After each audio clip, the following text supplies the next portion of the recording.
ठीक आहे, so let's start. म्हणजे आता जे मॉमच्या निर्णयाशी सहमत आहेत त्यांनी हात वर करायचा. म्हणजे हिने त्या जॉबला जाऊ नये या निर्णयाशी सहमत आहेत त्यांनी हात वर करा. ऑफकोर्स मी.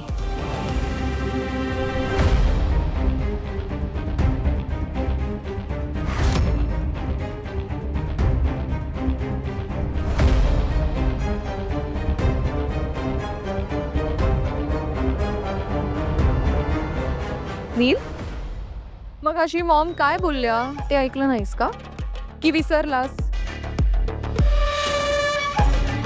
फोच.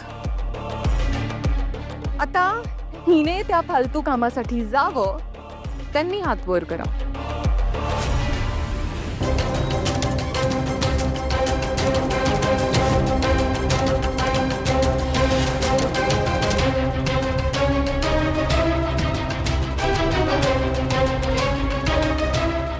ए हॅलो बबलू, तू का हात वर केलास?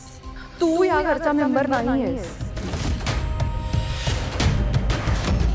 नाही म्हणजे ठीक आहे, तू दिवसभर इथे वावरतोस, इथेच खातोस, इथे पडून असतोस, पण म्हणून या डिसिजन मध्ये सहभाग घेण्याचा तुझा अधिकार नाहीये. ऐश्वर्या, बबलूला ह्या घरात कधीही वेगळी वागणूक मिळालेली नाही. त्याचं आडनाव मेहेंदळे नसलं तरी तो मला माझ्या मुलासारखाच आहे. तिलोत्तमा, तुझंही मत ऐश्वर्यासारखंच आहे? नाही, ऐश्वर्या बाबा जे काय म्हणतात ते अगदी बरोबर आहे. बबलू आपल्या घरातला एक सदस्य आहे आणि कायम असणार आहे. तेव्हा या पोरीसाठी बबलूला आपल्या घरापासून तोडू नकोस तू. पण मॉम, जर आपण तसं नाही केलं तर 4 each वोट्स येतात, मग काही रिझल्ट लागणार नाही. असं कसं होईल? माझं सारंग आहे ना, त्याला बोलव.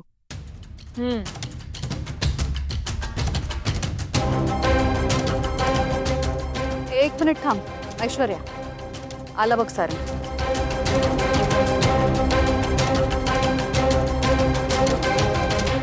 ये सारंग.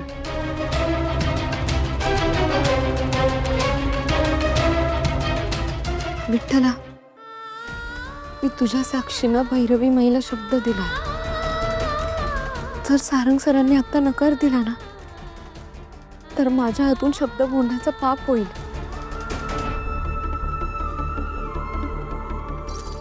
सारंग, बरं झालं तू आलास. नाही म्हणजे बघ ना, ह्या मुलीने त्या फालतू जॉबसाठी जायचं की नाही यासाठी वोटिंग होतं आपल्या घरात. नाही म्हणजे मॉमने नकारच दिलेला, पण ह्या मुलीने सरळ होकार दिलाय भैरवीजींना. म्हणजे आता तुझं वोट फायनल असणार आहे, डिसिजन मेकर असणार आहे, कारण तुझ्या वोटवर फायनल निर्णय घेता येईल. सो प्लीज आता तूच सांग, ह्या मुलीने त्या फालतू जॉबसाठी जावं का?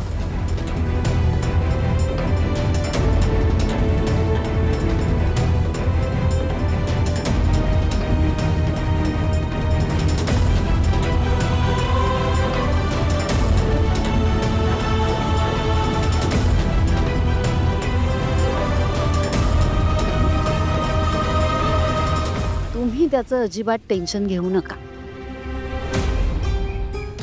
ठरल्याप्रमाणे सगळे शो अगदी व्यवस्थित होतील. ठीक आहे? हे कसं शक्य आहे मम्मा? तू तर हे सगळं तिलोत्तमा आंटीवर सोडलेस. मला नाही वाटत त्या सावलीला सोडतील असं. बघितलंच ना त्या काय म्हणत होत्या ते. मला नाही वाटत त्या त्यांचा निर्णय बदलतील असं.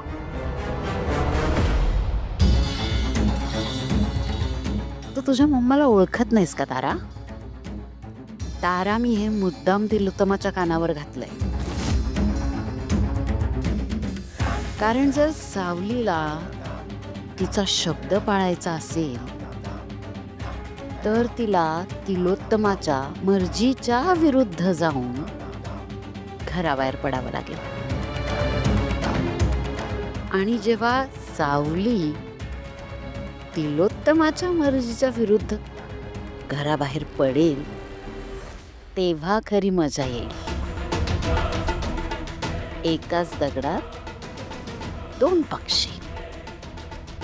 अगं पण त्याने तर आणखीन अवघड होऊन जाईल ना सगळं. उलट सोपं होईल. तू नको ना टेन्शन घेऊस. तू तुझ्या मम्माला ओळखतेस ना. I handle it.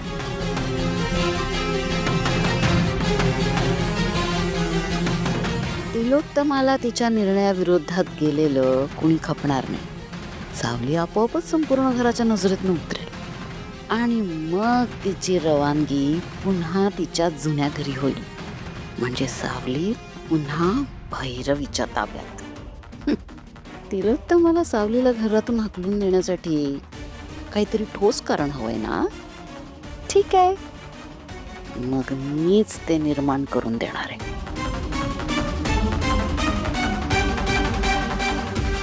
चल गाडीत बस.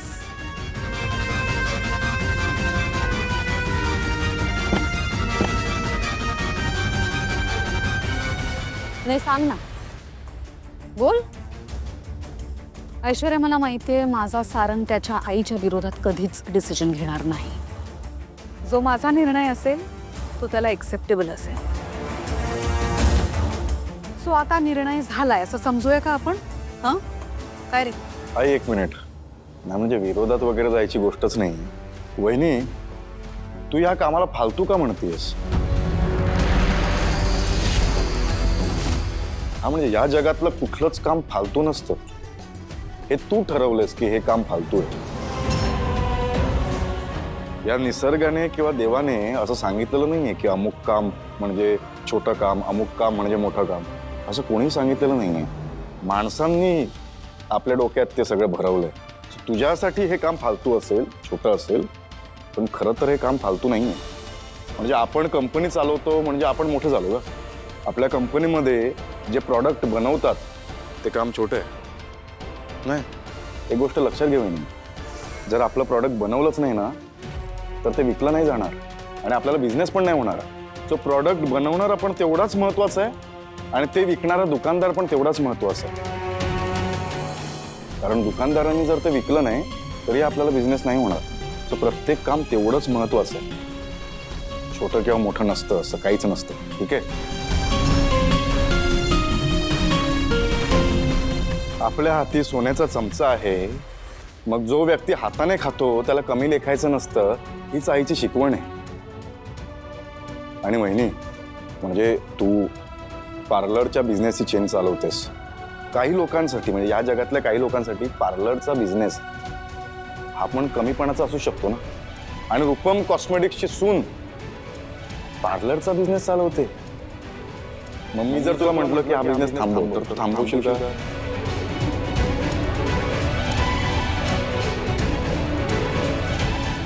सारंग, तू ह्या मुलीशी माझं कंपॅरिझन करतोयस? मी कुणाचीही बरोबरी आणि कुणालाही कमी लेखत नाही. मी माणूस म्हणून माणसाच्या हक्काचं बोलतोय. बस ना, पुरे. इथे वाद घालायला आपण नाही जमलोय. तुझं मत काय आहे ते सांग. माझा हाच निर्णय असेल की जर सावलीची इच्छा आहे काम करण्याची तर तिने नक्कीच काम करावं.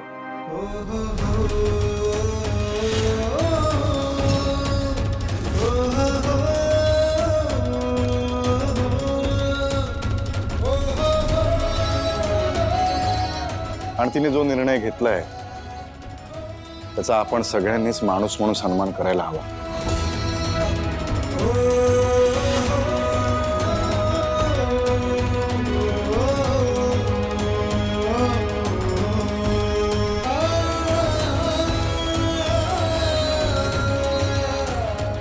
झालं?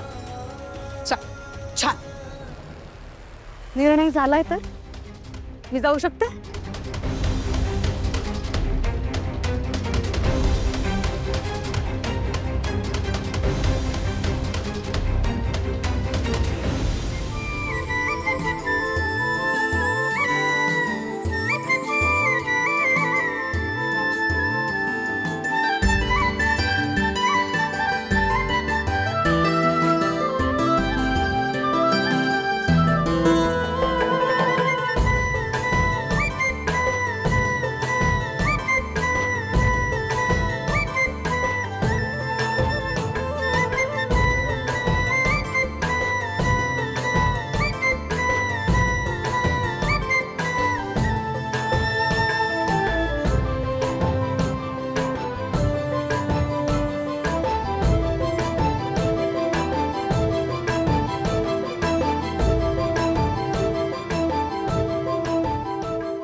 सारंग सर, तुम्ही मला माझा शब्द मोडण्यापासून वाचवलं.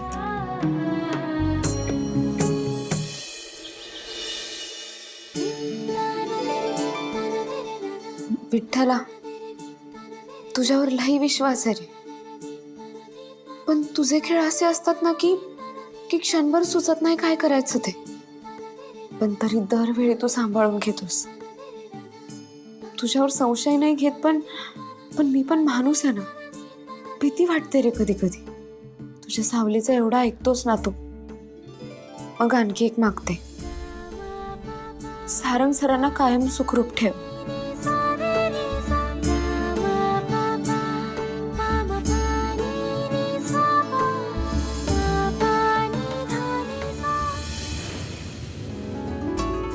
सावली, मी हेच सांगायला इथे आलोय की तुला जर वाटत असेल तर तुझा घरात जे काही घडलं त्याच्याबद्दल विचार नको करू.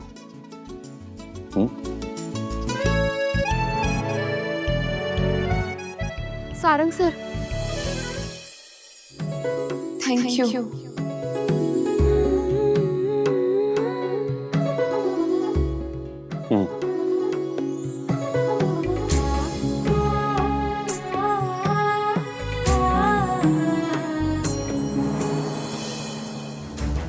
कोणी केलं होतं थालीपीठ?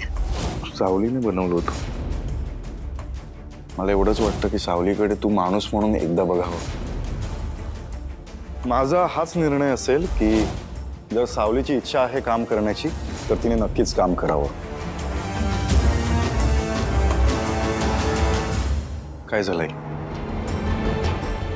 का रागवलीस माझ्यावर? सावलीची बाजू घेतली मी म्हणून ना? काय चुकलं माझं आई? तूच सांगितलंयस ना मला की इमोशनली जे आपण निर्णय घेतो ते कधी कधी चुकतात. आपण आपली सतसत विवेकबुद्धी वापरावी आणि निर्णय घ्यावे. तेच केलं ना मी आई. आई, कोणाचंही व्यक्ती स्वातंत्र्य हिरावून घेणं चुकीचं आहे. तिला आपण तिच्या मनाप्रमाणे काम करू देत नाही म्हणजे आपण तिचं व्यक्ती स्वातंत्र्य हिरावून घेतोय. आई, आई असं काय करत? ऐकून तरी घे माझं. बोल ना माझ्याशी. आई, काय बोलू? तुला जे आवडेल ते, तुला जे अपेक्षित उत्तर असतं तेच देऊ? हा, सांग ना, काय बोलू? असं का बोलतेस आई तू? म्हणजे तूच कर ना विचार, मी असं का बोलतेय. कारण त्या परक्या मुलीमुळे आपल्या नातेसंबंधांमध्ये प्रॉब्लेम्स निर्माण झालेत. त्या मुलीमुळे माझा मुलगा माझ्या निर्णयाच्या विरोधात जातोय. तुझ्याकडून माझा पराभव होतोय हे कळत नाहीये का तुला? तिच्यामुळे होतोय हे. आई, काय बोलतेस तू? तुझा पराभव होतोय माझ्यामुळे? कसं शक्य आहे? हे सगळं आपल्या नात्यात कसं होईल आई? हे बघ आई, मेंदळेंच्या घरात आजपर्यंत कोणावरही अन्याय झालेला नाहीये आणि मी पण तो होऊ नाही देणार. म्हणजे तरी जर तुला वाटत असेल की माझी चूक झाली आहे आणि मला शिक्षा द्यायची असेल तर जी शिक्षा तू देशील ती मी भोगायला तयार आहे. आई, तू ओळखतेस मला. मी विचार न करता असे निर्णय घेईन का? मी उगाच तिची बाजू घेत नाही आहे. उगाच का घेईन मी तिची बाजू? मी जेव्हा तिच्या घरी गेलो, सगळ्या गोष्टी बघितल्या आणि सगळे प्रश्न, माझ्या मनातले प्रश्न जेव्हा सुटले, सगळं क्लिअर झालं ना, तेव्हा खरं सांगतो आई, मला हेच वाटलं की ह्या घरात सावलीवर अन्याय झालाय. आणि आपण मुद्दामून केलेलं नाहीये, आपल्याला माहितीच नव्हतं हे सगळं. आणि मला एवढंच वाटतंय की सावलीला ह्या घरात ह्या पुढे 4 क्षण तरी सुखाचे मिळू दे.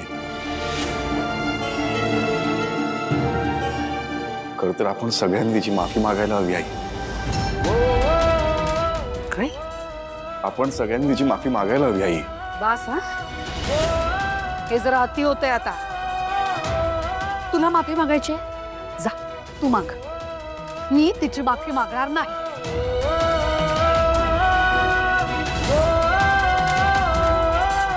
बघ आई, चल, मी जातो. जा.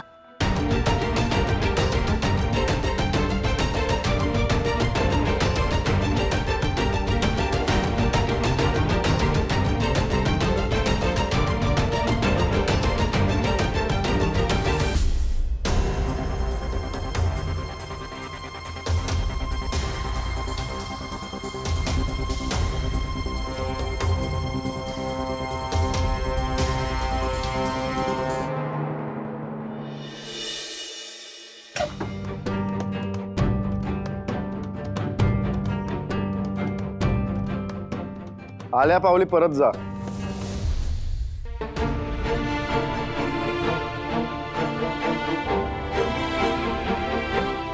मुद्दा एकदम सिरियस आहे दादा. हा, एकदा ऐकून घे. एकदा पटकन बोल.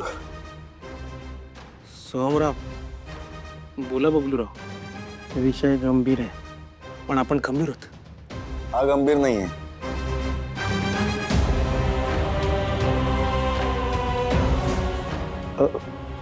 कारण दादा, सावलीच्या घरच्यांनी आपल्याला रिस्पेक्ट दिला, काळजी घेतली, सांभाळलं, आणि आपण तिला कसं वागवतो आपल्या घरात, तिच्यावर इनजस्टिस होतोय. हा अजूनही गंभीर नाहीये. ती घरात आल्यापासून तिची माफी मागायला हवी, हा असं आम्हाला दोघांना वाटतंय. दादा, ऐश्वर्या वहिनीने सावली वहिनीला घर साफ करायला सांगितलं, लादी पुसायला सांगितलं, ते सुद्धा हाताने. दादा, भैरवी मॅडम आल्या आणि त्यानंतर हे सगळं घडलंय.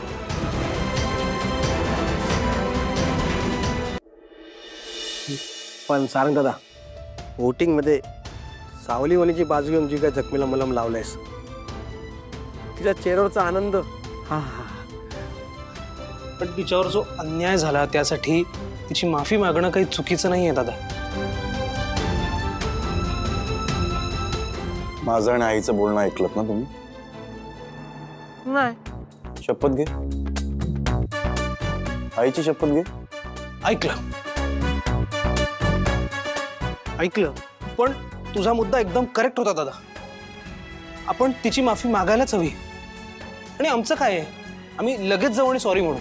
पण जर तू जाऊन सॉरी बोललास तर तिला खरंच बरं वाटेल. कारण तुझ्या सॉरीला ना एक वेगळी व्हॅल्यू आहे, एक वेगळं वेटेज आहे, वेटेज. झालं तुझं बोलून? हा, ह्याचं झालंय, माझं बाकी. वेगळं काही बोलणार आहेस? हा, म्हणजे शब्द मागे पुढे आहेत, पण भावना त्याच आहेत. मग नको बोलू, जा. दादा, अरे जा, जा, ऐकून जा. तर घे, दादा. कळलं कळलं, सगळं कळलं मला. तिला सांगा ना, तिची- ऐक ना, जा, जा, जा. दादा, दादा, ऐकून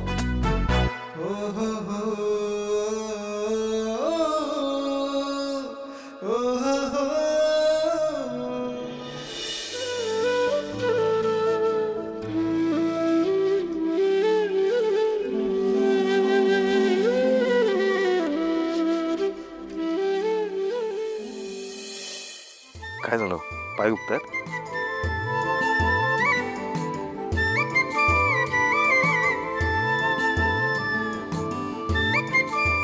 ठीक आहे, ही क्रीम आहे, ओके, लाव पायाला, बरं वाटेल. आपण तिची माफी मागायलाच हवी. आणि आमचं काय आहे, आम्ही लगेच जाऊ आणि सॉरी म्हणू. पण जर तू जाऊन सॉरी बोललास तर तिला खरंच बरं वाटेल.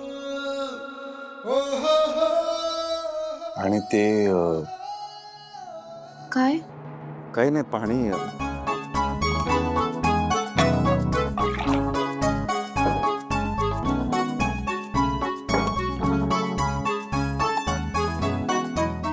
तुम्हाला काहीतरी बोलायचं होतं ना? नाही नाही, ते माझं काहीतरी. तू मलम लाव आणि झोप, बरं वाटेल.